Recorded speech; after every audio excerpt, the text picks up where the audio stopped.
Hello everyone. ये पहली class है जीएसटी पे, गुड्स एंड सर्विस टैक्स, माल एवं सेवा कर का। ये सारे वीडियो जो मैं बनाऊंगा एक सीरीज़ है गुड्स एंड सर्विस टैक्स के बारे में जानकारियां प्रदान करने के लिए। ये खासकर बीकॉम और एमकॉम के सिलेबस में है, तो आपको सभी को जिसके सिलेबस में है उन सब के लिए बहुत ही महत्वपूर्ण है। और साथ ही साथ कॉमर्स से संबंधित विभिन्न परीक्षाएं जो होती हैं उनमें भी इस तरह के प्रश्न पूछे जाते हैं। तो कॉन्सेप्ट क्लियर करने के लिए ये सारे वीडियो आप लोग अंत तक ज़रूर देखिएगा।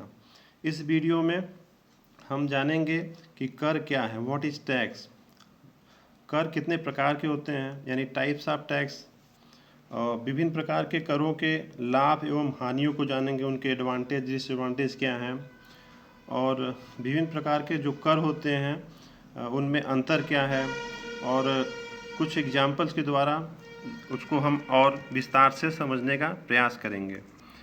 सबसे पहले हम समझते हैं कि टैक्स क्या होता है। व्हाट इज़ टैक्स यानी कर क्या है। A tax is a compulsory financial charge और some other types of levy imposed on a taxpayer by a governmental organization in order to fund government spending and various public expenditures। यानी कि किसी राज्य या देश की सरकार द्वारा व्यक्तियों या विविध वैधानिक संस्थाओं से जो अधिभार या धन अनिवार्य रूप से लिया जाता है उसे कर या टैक्स कहते हैं। राष्ट्र के अधीन आने वाली विविध संस्थाएं भी तरह तरह से कर लगाती हैं ताकि सरकारी व्यय एवं विभिन्न लोक खर्चों को कर सकें। कर प्रायः धन के रूप में लगाया जाता है, किंतु यह धन के तुल्य श्रम के रूप में भी लगाया जा सकता है। देखिए, प्रायः अब देखा गया है कि टैक्स मनी के फॉर्म में ही लगाया जाता है। धन के तुल्य श्रम के रूप में बहुत पहले लगाया जाता था, अब ये चीज़ नहीं देखने को मिलता है।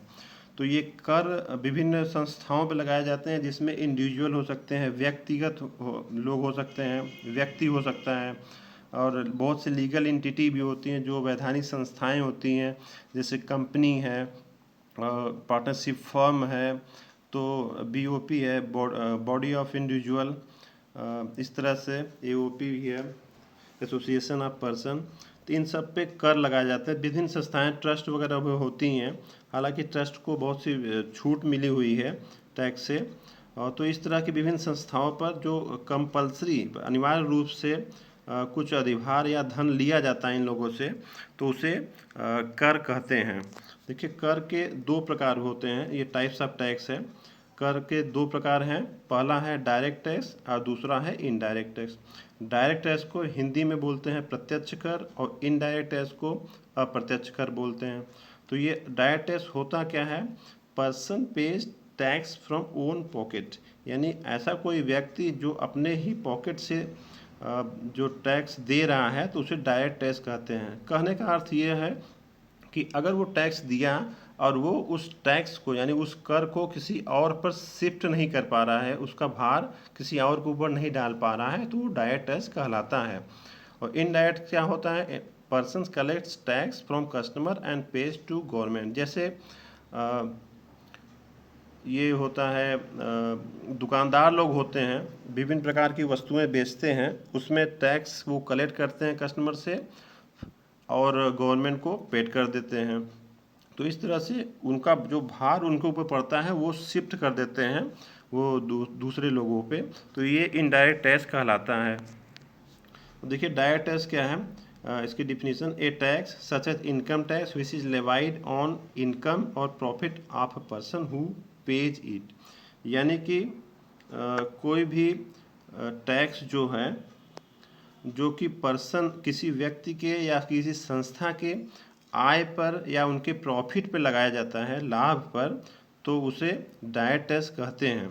जैसे एग्जांपल हम सामने दिख रहा है आप लोग को, mister Kapoor earn salary of ₹3,50,000 per annum and paid sum of tax of ₹2,000 to government. इसको कैलकुलेशन मत करने लगिएगा, मैंने ऐसे ही रफली लिखा हुआ है एग्जाम्पल के तौर पे, यानी 3,50,000 रुपया साल भर में ये मिस्टर कपूर कमाए हैं और उस पर 2,000 रुपये का टैक्स दिए, यानी ये इनकम हो रही है इनकी, और इस पर ये 2000 का टैक्स दे रहे हैं, तो ये डायरेक्ट टैक्स कहलाता है।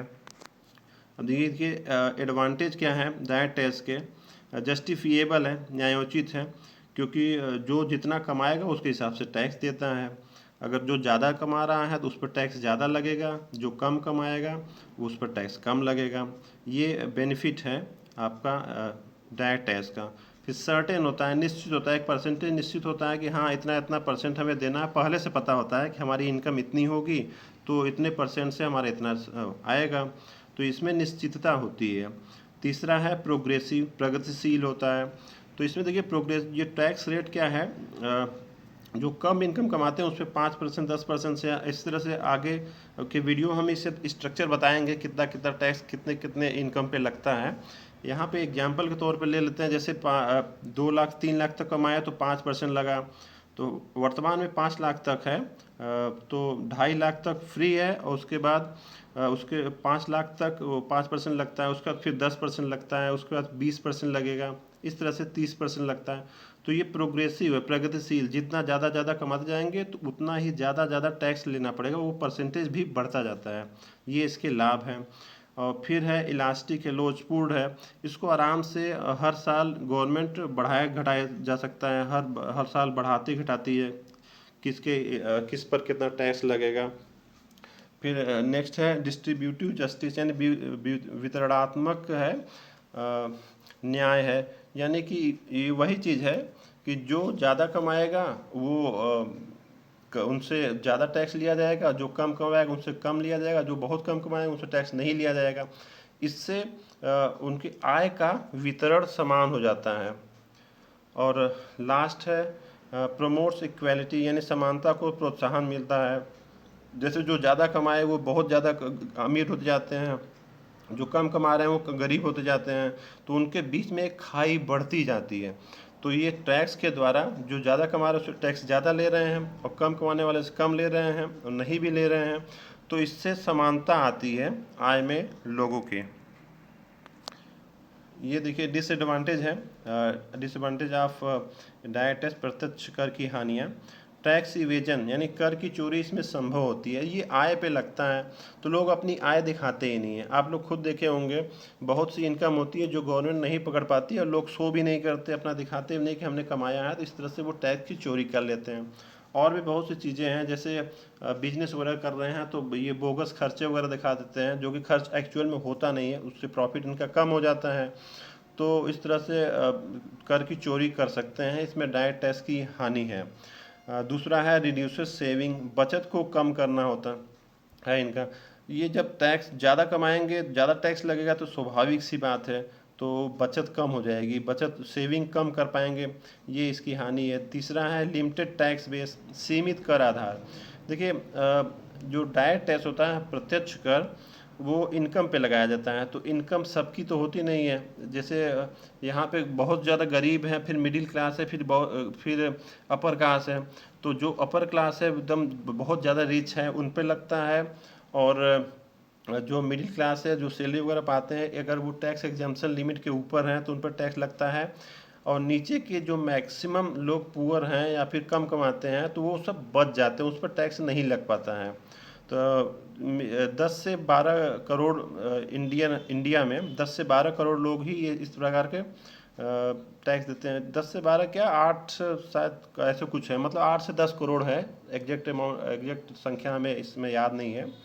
तो इतने ही लोगों द्वारा ये डायरेक्ट टैक्स दिया जाता है, तो इसका ये बेस जो है बहुत सीमित है, कम लोगों पे लग पाता है। नेक्स्ट है आपका डिसइंसेंटिव टू वर्क, यानी कार्य को प्रेरणा न देने वाला। भाई जितना काम करेंगे उतना ही इनकम होगी, उतना ही टैक्स लगेगा, इसलिए लोग कहते हैं क्यों इतना काम करो, टैक्स बहुत ज़्यादा देना पड़ेगा। इसलिए ये एक हानि हो सकती है, हालांकि लोग काम करेंगे ही ज़्यादा कमाने के लिए। नेक्स्ट है आर्बिट्रेरी, यानी स्वेच्छाकारी, यानी इसका मतलब ये हुआ कि गवर्नमेंट जब चाहे चेंज कर सकती है, मतलब ये हुआ कि पॉलिटिकल ये इस पर इम्पेक्ट पड़ता है, जो राजनीति का प्रभाव पड़ता है। कोई भी गवर्नमेंट आती है तो वो अपने हिसाब से घटाती बढ़ाती रहती है, ये आपका डिसएडवांटेज है डायरेक्ट टैक्स का। नेक्स्ट आगे है इनडायरेक्ट टैक्स, अप्रत्यक्ष कर। इनडायरेक्ट टैक्स होता क्या है? Indirect tax are those taxes that can be shifted from one individual to another, यानी ऐसा कर जो जिसका भार एक व्यक्ति से दूसरे व्यक्ति पर हस्तांतरित किया जा सके, उसे इनडायरेक्ट टैक्स कहते हैं। It is levied directly on the income of tax payer, but it is not levied directly on the income of the taxpayer but is levied on the expenses incurred by them, यानी कि ये income पे नहीं लगता लोगों के, ये लोगों के खर्चों पे लगता है। डायरेक्ट टैक्स इनकम पे लगता था, प्रॉफिट पे लगता था, लेकिन ये लोगों के खर्चों पे लगता है। जैसे इसका एग्जांपल है सेल टैक्स है, एंटरटेनमेंट टैक्स है, एक्साइज ड्यूटी है। तो जैसे इसका एग्जांपल समझते हैं, जैसे mister A sold goods of ₹100 with 10% GST to mister B, यानी मिस्टर ए हैं 100 रुपीज़ का माल बेचते हैं बी को और 10% GST लेते हैं उस पर। उसके बाद बी है उसमें कुछ एडिशन करता है और 150 रुपये का बेचता है मिस्टर सी को और 10% उस पर GST लगता है। तो ये सिनेरियो बनता है ना, कि 100 रुपये बेचा, 10 GST लिया, गुड्स एंड सर्विस टैक्स। ये देखिए इनडायरेक्ट टैक्स इस समय गुड्स एंड सर्विस टैक्स ही है, सबको मर्ज करके कर दिए हैं। इसके बारे में बताएंगे कौन कौन सा टैक्स मर्ज हुआ है, इसमें कौन सा एक इकट्ठा कर लिया गया है, कौन सा अलग है, अलग लगता है अभी भी, इसलिए हमने GST यहाँ लिखा है। टैक्स इनडायरेक्ट टैक्स भी लिख सकते हैं। तो यानी कि मिस्टर ए 10 रुपये GST के फॉर्म में लेते हैं और इसका बोझ देखिए बी पर पड़ा, तो बी 15 रुपये ले लिया, यानी वो जो 10 रुपये था वो शिफ्ट कर दिया सी पर। यही है आपका इनडायरेक्ट टैक्स। अब देखिए इसकी विशेषताएं क्या है, फीचर्स ऑफ इनडायरेक्ट टैक्स यानी अप्रत्यक्ष कर की विशेषताएं। इसका तो पहला है शिफ्टिंग ऑफ टैक्स बर्डन, नहीं कर बोझ का हस्तांतरण। ये तो हमने बताया ही है कि कोई भी जो दुकानदार होता है वो अपना सेल करेगा, जैसे ये हो गया बड़ा दुकानदार होता है जिसको बोलते हैं, तो वो छोटे दुकानदारों को भेजता है, थोक विक्रेता जिसको बोलेंगे। थोक विक्रेता है उस पर टैक्स लिया, वो फुटकर वालों को दे दिया। अब फुटकर वालों को भी अपना जो जो टैक्स का बर्डन है, कर का बोझ, वो कस्टमर से वसूल लेते हैं। लेकिन जो खरीदेगा फाइनली, जो कंजम्पशन के लिए अपने यूज के लिए खरीदेगा, वो शिफ्ट नहीं कर पाता है। ठीक है। नेक्स्ट है कमोडिटी टैक्स, यानी ये वस्तुओं पर लगता है। हालांकि GST आ गया है तो वस्तु एवं सेवा कर हो गया, सेवाओं पर भी लगता है। इसकी विशेषताएं हैं। नेक्स्ट है वाइड एरिया ऑफ कवरेज, यानी विस्तृत क्षेत्र है, ये कवर कर लेता है। यानी कोई भी हो, गरीब हो, अमीर हो, एक अरब जनसंख्या है, 1 अरब 25 करोड़ तो इंडिया की, तो ये सबसे वसूल लेते हैं। डायरेक्ट टैक्स 8-10 करोड़ लोगों से ही ले पाते हैं, लेकिन ये इनडायरेक्ट टैक्स है, जो भी वो वस्तु खरीदेगा वो टैक्स इनडायरेक्टली दे ही देगा, उसको पता भी नहीं चलता है। यानी इसका क्षेत्र बहुत ही विस्तृत है, हर एक पर्सन पे जो इतनी भी जनसंख्या है वो सब लोग इसको देते हैं। नेक्स्ट है लेवी ऑन एक्सपेंसेस, यानी कि ये खर्चों पर लगाया जाता है, ये तो हमने अभी बताया है, ये इनकम पे नहीं लगाया जाता। नेक्स्ट है इन्फ्लेशन बूस्टर, यानी मुद्रास्फीति को बढ़ावा देने वाला। अब जितना ज़्यादा टैक्स लगाएंगे इनडायरेक्ट टैक्स, तो दाम बढ़ जाएगा, स्वाभाविक है ये वस्तुओं का, तो वही है, उससे मुद्रास्फीति यानी महंगाई बढ़ती है। और फिर नेक्स्ट है directly affects price of commodity, वही चीज़ है, अगर जितना ज़्यादा टैक्स लगाएंगे उस तरह से वस्तुओं का मूल्य उसी हिसाब से बढ़ जाएगा बहुत ज़्यादा। ये एडवांटेज देख लीजिए। अप्रत्यक्ष कर के लाभ क्या है? ईजी टू कलेक्ट, इसका आसान संग्रह होता है, इसका संग्रह करना बहुत आसान होता है, क्योंकि इसके लिए बहुत ज़्यादा ऑफिसर की ज़रूरत नहीं होती। ये इसका बोझ दुकानदारों पे जो कलेक्ट करते हैं उन पर डाल दिया जाता है और वो कलेक्ट करके गवर्नमेंट को पहुंचा देते हैं। नेक्स्ट है जो बिजनेस सही से करता है, बड़े बड़े बिजनेसमैन वो सब करते हैं, ये सब ऑन पेपर ये सब लेखा जोखा रखते हैं। नेक्स्ट है कन्वेनियंट टू पे, यानी भुगतान सुविधाजनक होता है। ये GST वगैरह इस पर कैलकुलेशन होता है, लेकिन उतना नहीं होता, फिक्स्ड परसेंटेज होता है, तो आराम से इसका भुगतान वगैरह कर लिया जाता है। अब सब तो ऑनलाइन होने लगा है। नेक्स्ट है डिस्ग्यूट, यानी प्रच्छन्न। इसका देखिए ये लाभ भी कह सकते हैं, और हानियाँ भी कह सकते हैं। डिस्क्यूट मैंने छुपा होता है, ये लोगों को पता ही नहीं चलता कि हम टैक्स दे भी रहे हैं। क्योंकि कोई भी चीज़ खरीदे, जैसे 2 रुपये का सामान भी खरीदे, 10 रुपये का सामान खरीदे, तो उसमें 1 रुपया 2 रुपया और टैक्स उसमें छुपा होता है, तो पता ही नहीं चलता है लोगों को।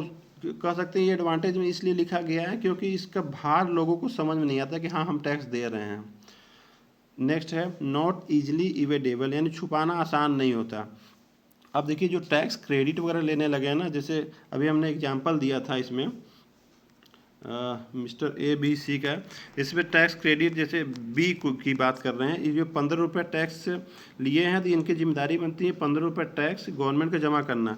लेकिन ये इनको 5 ही रुपये जमा करना पड़ेगा क्योंकि ये इसके पहले जो 10 रुपये का पेमेंट किए हैं टैक्स का, ये है 10 रुपये का ये चीज़ है, ये मिस्टर ए को इसकी क्रेडिट मिल जाएगी। तो ये फाइनली गवर्नमेंट को 15 रुपये न दे के 5 रुपये का ही पेमेंट करेंगे।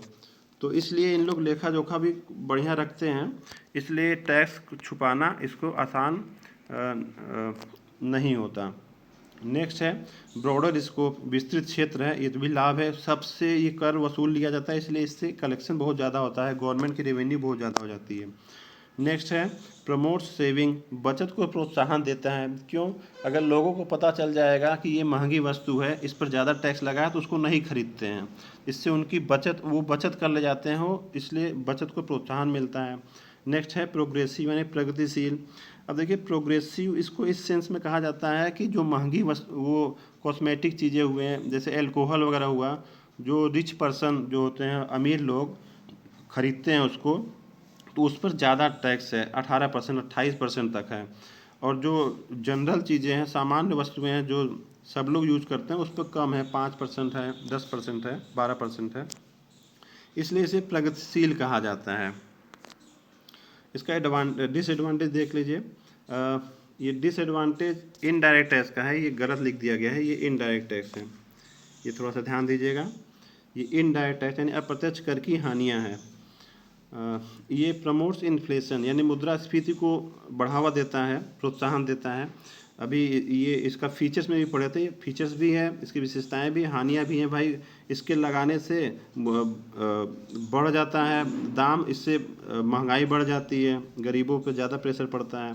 फिर इनजस्टिस विथ पुअर, यानी गरीबों के साथ अन्याय है। भाई वही चीज़ अगर एक ही वस्तु है, जैसे बिस्किट ले लिया, बिस्किट में कुछ ना कुछ % टैक्स होता है, गरीब आदमी भी वही खरीदेगा और अमीर आदमी भी वही खरीदेगा। अमीर आदमी के जेब से तो वो ज़्यादा अमीर है तो उस पर कम बोझ पड़ेगा, और गरीबों पर ज़्यादा बोझ पड़ेगा, इसलिए गरीबों के साथ इनजस्टिस हो रहा है। फिर है प्रमोट्स इनइक्वालिटी, इनइक्विटेबिलिटी, यानी असमानता को बढ़ावा देता है। वही चीज़ है, गरीबों और अमीरों से एक ही प्रकार का टैक्स लिया जाता है अगर वो एक ही सामान खरीद रहे हैं तो। नेक्स्ट है डिसइंसेंटिव इफेक्ट ऑन सेविंग, यानी बचत को पर अप्रेरणात्मक प्रभाव। अब देखिए एक हमने कहा था एडवांटेज में कि बचत पर प्रभाव होता है, ये प्रोत्साहन होता है, प्रोत्साहन होता है कि जब देखेंगे कि ज़्यादा टैक्स है तो उस पर कम खरीदेंगे। लेकिन इसका डिसएडवांटेज भी है कि बचत को वो डिसइंसेंटिव वो प्रभाव डालता है, क्योंकि जो गरीब हैं वो आवश्यकता की वस्तु खरीदेंगे ही खरीदेंगे। अगर उस पर टैक्स लगा है तो अगर टैक्स बढ़ा भी दिया जाए, जो है जैसे चीनी है, आटा, दाल है, इस पर अगर टैक्स बढ़ा भी दिया जाए तो वो गरीब आदमी खरीदेगा ही, तो उसकी बचत कम हो जाती है, तो इसलिए इसकी हानियां हैं इस पॉइंट ऑफ व्यू से। फिर नेक्स्ट है आपका indirect tax can be regressive, यानी अप्रत्यक्ष कर प्रतिगामी भी हो सकते हैं। अब ये देखिए प्रतिगामी कैसे होंगे, जब एक ही चीज़ गरीब आदमी भी खरीदेगा और अमीर आदमी भी खरीदेगा तो गरीब के जेब से ज़्यादा जाएगा, यानी अगर रेट ऑफ टैक्स निकालेंगे उसकी इनकम के पॉइंट ऑफ व्यू से, इनके इनकम यानी उनकी आय के दृष्टिकोण से, तो ज़्यादा परसेंटेज ऑफ टैक्स आएगा। और अमीर खरीदने जाएगा तो उसके जो आय के दृष्टिकोण से निकालेंगे उसका टैक्स तो कम आएगा, तो ये रिग्रेसिव भी इस सेंस में हो जाता है। नेक्स्ट है they raise prize of commodity, हाँ ये भी हानि है कि इससे वस्तुओं का मूल्य बढ़ जाता है। नेक्स्ट है नो सिविक कॉन्शियसनेस, यानी लोग सचेत नहीं होते, लोगों को पता ही नहीं होता, जागरूकता का अभाव होता है कि वो टैक्स भी दे रहे हैं, ये भी हानियों में ही आएगा। अब देखिए डायरेक्ट टैक्स और इनडायरेक्ट टैक्स के कुछ एग्जांपल हैं। जैसे इनकम टैक्स है, कैपिटल गेन, इनकम टैक्स है आय पे लगता है, डायरेक्ट टैक्स है। कैपिटल गेन टैक्स ये भी इनकम टैक्स के अंतर्गत ही आता है। कैपिटल गेन टैक्स क्या होता है आगे हम बताएंगे वीडियो में। ये सिक्योरिटी ट्रांजेक्शन टैक्स क्या है। देखिए कैपिटल गेन क्या होता है, वस्तुओं लॉन्ग टर्म है, वस्तुएं वो बेचते हैं तो उस पर जो प्रॉफिट होता है वो कैपिटल गेन होता है। सिक्योरिटी ट्रांजेक्शन टैक्स क्या है, जो सिक्योरिटीज होती हैं हमारे स्टॉक्स होते हैं, जैसे शेयर है, डिबेंचर है, इन सबको जो बेचने पे खरीदने पे ये टैक्स लगता है सिक्योरिटी ट्रांजेक्शन टैक्स। हालांकि ये अब नहीं लगता, ख़त्म हो गया है, गवर्नमेंट ने इस वर्तमान में ख़त्म कर दिया है। फिर परक्विजिट टैक्स है।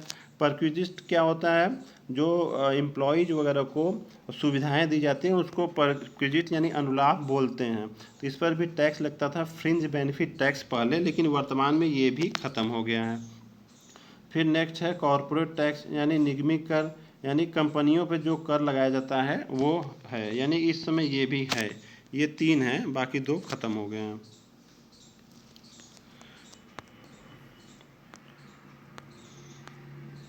हाँ, ये है आपका इनडायरेक्ट टैक्स। देख लीजिए इनडायरेक्ट टैक्स का एग्जांपल है सेल टैक्स है, इसको फिर वैट में कन्वर्ट कर दिया गया, वैल्यू एडेड टैक्स। इस समय GST goods and service tax चल रहा है, यानी इस समय सेल टैक्स का फॉर्म बदल गया है वही चीज़। सर्विस टैक्स भी उसी में शामिल हो गया है। कस्टम ड्यूटी एंड ऑक्ट्राई है, ये कस्टम ड्यूटी बाहर से माल मंगाते हैं तो उस पर लगता है। एक्साइज ड्यूटी है, ये भी अब मर्ज हो गया है, शामिल हो गया गुड्स एंड सर्विस टैक्स में, ये प्रोडक्शन पे लगता था। फिर वैल्यू एडेड टैक्स, यानी एक value added tax, 2 service tax, sale tax यानी वैट, ये सब मर्ज हो गए हैं गुड्स एंड सर्विस टैक्स में। अब देखिए दोनों में अंतर समझ लीजिए, हालांकि इतना बता दिए तो अंतर तो समझ में आ ही गया होगा, लेकिन फिर भी एक बार देख लेते हैं। अर्थ क्या है, डायरेक्ट टैक्स क्या है, वो इनकम पे लगाते हैं और गवर्नमेंट को डायरेक्टली जमा करते हैं। और इनडायरेक्ट टैक्स क्या है, वो खर्चों पे लगाया जाता है और जो विक्रेता है वो गवर्नमेंट के जाके जमा करता है, दुकानदार वगैरह। नेक्स्ट है इंसिडेंस एंड इम्पैक्ट, यानी करापात एवं कराघात। जो देखिए डायरेक्ट टैक्स का कराघात एवं करापात यानी इंसिडेंट और इम्पैक्ट एक ही व्यक्ति पे पड़ता है, यानी falls on the same person, imposed on the income of person and paid by the same person, यानी उसी पे लगाया जाता है, उसी के द्वारा भुगतान किया जाता है। लेकिन इनडायरेक्ट टैक्स क्या है, falls on different person, imposed on seller but collected from the consumers and paid by the seller. यानी इंसिडेंट यानी करापात तो एक पे होता है दुकानदार पे, लेकिन वो दूसरे से कलेक्ट करके जमा करता है, यानी वो दूसरे से वसूल कर लेता है, यानी फाइनली वो कंज्यूमर जो होते हैं उपभोक्ता लोग, वो उस पर बर्डन पड़ता है, यानी वो उनका उन पर कराघात होता है और करापात आपका सेलर पे होता है, दुकानदारों पे बर्डन। अब देखिए ये बोझ किस पे पड़ता है, ये भी है more income tax, more income tax, यानी जितना ज़्यादा कमाएंगे उतना ज़्यादा इनकम टैक्स होगा। Tax burden is progressive on the people, यानी जैसे जैसे ज़्यादा कमाएंगे उससे ज़्यादा ज़्यादा टैक्स देंगे। फिर rate of tax, indirect tax की बात हो रही है। Rate of tax is flat on all individual, generally होता है जैसे जैसी वस्तुएं होती है, अगर आवश्यकता की वस्तुएं हैं तो सब पे एक ही होता है, जैसे 5% है, 12% है, तो एक ही होता है, बढ़ता नहीं है। बस वो कमोडिटी यानी जो वस्तुएं हैं उसके अनुसार बदलता है, लेकिन एक ही प्रकार की कमोडिटी पे एक ही टैक्स लगता है। यानी कि जो वही चीज़ है, जो ज़्यादा कमाएगा वो कम देता है, जो कम कमा रहा है तो वो भी उतना ही देता है। नेक्स्ट है इवेजन, यानी tax evasion is possible, direct tax को छुपाया जा सकता है, इसको मैंने अभी एक्सप्लेन किया था, इनकम अपनी कम कर देंगे, छुपा लेंगे। Tax evasion is more difficult, यानी इनडायरेक्ट टैक्स को आईटीसी वगैरह लेने के, इनपुट टैक्स क्रेडिट लेने के लिए तो इसका लेखा जोखा रखना पड़ता है, इसलिए इसको छुपाना थोड़ा मुश्किल हो जाता है। नेक्स्ट है इन्फ्लेशन, मुद्रास्फीति, अभी बताया है डायरेक्ट टैक्स से इन्फ्लेशन कम होता है और इनडायरेक्ट टैक्स से इन्फ्लेशन बढ़ता है, यानी मुद्रास्फीति बढ़ती है इनडायरेक्ट टैक्स से और डायरेक्ट टैक्स से मुद्रास्फीति कम होती है। फिर है शिफ्टेबिलिटी, यानी हस्तांतरण करना, जो डायरेक्ट टैक्स होता है वो दूसरों पर शिफ्ट नहीं किया सकता और इनडायरेक्ट टैक्स होता है वो दूसरों पे शिफ्ट किया जाता है, दूसरों पे डाला जा सकता है उसका बोझ। एग्जाम्पल अभी हम देखें income tax, wealth tax, capital gain tax, security transaction, perquisite tax है। और इनडायरेक्ट टैक्स में वर्तमान में जीएसटी है, कस्टम ड्यूटी वगैरह है। अगर आप लोग को ये वीडियो पसंद आया हो तो आप लोग लाइक ज़रूर कीजिएगा और ख़ासकर बीकॉम के स्टूडेंट्स को शेयर ज़रूर कीजिएगा, बीकॉम एमकॉम जिसके सिलेबस में है ये। लास्ट तक वीडियो देखने के लिए आप सबका बहुत बहुत धन्यवाद।